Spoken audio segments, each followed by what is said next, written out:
Reagimet e opinionit për zëvendësimin e paraburgimit me paraburgim shtëpiak për ish zëvendës kryeministrin Artan Grubin kanë arritur edhe te prokuroria.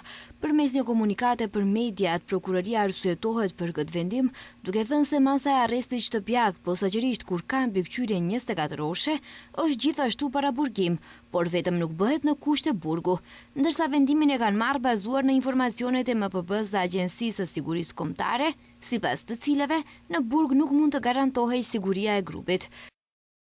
Sipas e vlerësimit të autoriteteve kompetente, Ministrisë së Brendshme dhe Agjencisë së Sigurisë Kombëtare, ka informacione serioze se siguria personale e këtij të dyshuari nuk mund të garantohet në njësinë e paraburgimit. Detajet në lidhje me kërcënime të tilla ju prezantuan gjyqtarit në procedurën paraprake. Por për prokurorin me rëndësi të madhe është që e kanë siguruar këtë dyshuar dhe thonë se do të vazhdoj përndjekja penale për të. Për të është kryer hetim financiar dhe shumica e provave të nevojshme janë siguruar, të cilat mbrojtja tashmë po i shqyrton. Prokurorët publike kompetentë në këtë rast po veprojnë me përgjegjësi dhe në përputhje me kompetencat e tyre ligjore.